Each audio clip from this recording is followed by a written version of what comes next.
warahmatullahi wabarakatuh. Di Jen's Classes Channel, kali ini kita akan ngebahas tentang present perfect.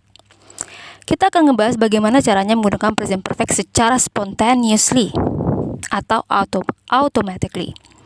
Nah, untuk bisa menggunakannya secara automatically, kita harus tahu time signal dari present perfect supaya kita bisa menghubungkannya dengan bahasa ibu kita. Seperti sudah yang kita ketahui bahwa kita akan memulai bahasa Indonesia itu dengan pernyataan dalam bahasa Indonesia dengan keterangan waktu ketika terjadi perubahan waktu dalam kalimat tersebut. Dan kita juga harus tahu situasi kapan kita harus memakai present perfect dan bentuk kata kerjanya untuk menghubungkannya dengan target language kita, yaitu English language. Nah, time signal yang biasanya mengindikasikan bahwa kita harus menggunakan present perfect adalah sejak, selama. Jadi for di sini bukan artinya untuk, tapi selama, sejauh ini, sampai sekarang, akhir-akhir ini. Okay, contohnya, for years, scientists have tried to find the cause of black holes. So far, they have not got any convincing explanation about them. Atau juga bisa kita pakai today. You have done your work well today. Atau this month atau week. This month, I have made 2 videos from my online class. Nah, kita akan memakai present perfect kalau kita mau cerita tentang kejadian yang sudah terjadinya dari dulu dan masih berlangsung sampai sekarang. I have lived here since I was just about 2 years old. I have lived here for 25 years. Since dan for ada perbedaan pemakaiannya. For kita pakai untuk mengindikasikan duration of time. Contohnya for 2 hours, 4 weeks. Since kita pakai untuk menyatakan particular time. Contohnya, since last week, since 12 o'clock, atau since setelahnya diikuti klausa dalam bentuk simple past, since I was a child.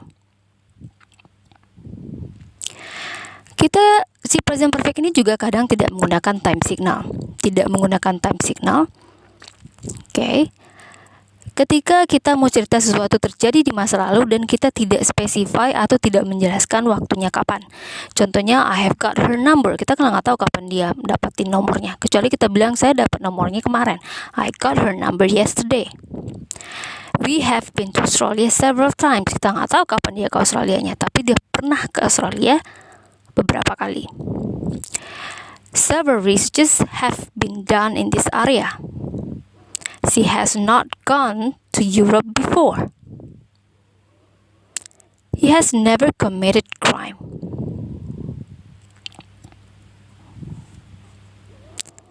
Situasi lainnya, kita memakai present perfect kalau menceritakan sesuatu yang unfinished time.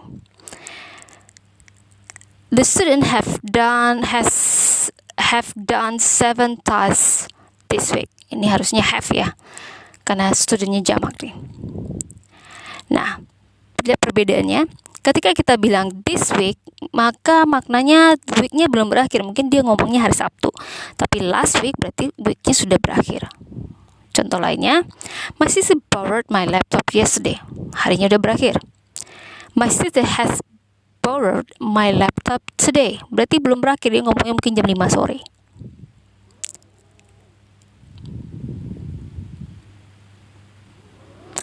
Kata kerja yang kita pakai dalam present perfect harus selalu menggunakan has atau have, setelahnya boleh been atau bentuk ketiga. Kita akan memakai setelahnya been ketika kalimatnya dalam bentuk nominal sentence dan dalam bentuk pasif. Nah, perhatikan bedanya ketika dalam nominal sentence, gimana nggak ada aksinya, setelah been-nya kita akan temukan non-verb. Kalau di sini here ini ada adverb. Kalau dia pasif, setelahnya tentunya verb ketiga. Has atau have ditambah verb ketiga kita akan pakai kalau kalimatnya dalam bentuk verbal tentunya.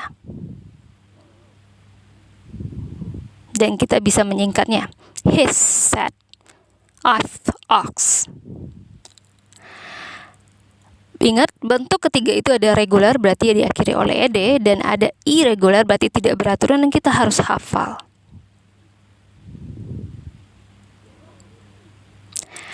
Ketika kalimatnya dalam bentuk negatif, kalau untuk subjek she, he, it, this, that, singular noun, maka kita akan pakai has. Untuk subjek I, you, we, they, these, those. Kemudian kita punya plural noun, maka kita akan pakai have. Dan ketika negatif, kita tinggal menambahkan not setelah has dan have-nya. The books have not been sent. The store has not closed yet. Ketika dalam bentuk question form, kita tinggal menempatkan has atau have-nya di awal kalimat, dan setelahnya akan diikuti oleh subjek.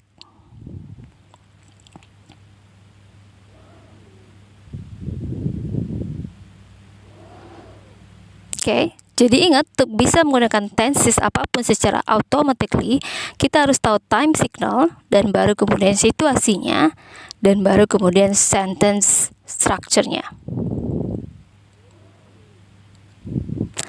Time signal dari si present perfect ada sejak, selama, yang mengindikasikan bahwa itu terjadi di masa lalu dan masih berlangsung sampai sekarang. Dan si present perfect juga bisa kita pakai kalau sesuatu itu terjadi di masa lalu tapi waktunya tidak disebutkan atau tidak jelas. Untuk bentuk kata kerjanya kita pakai has atau have, bisa ditambah been, bisa ditambah verb ketiga, tergantung konteks kalimatnya apakah nominal atau verbal. Oke, semoga bisa dipahami. Thank you. Assalamualaikum warahmatullahi wabarakatuh.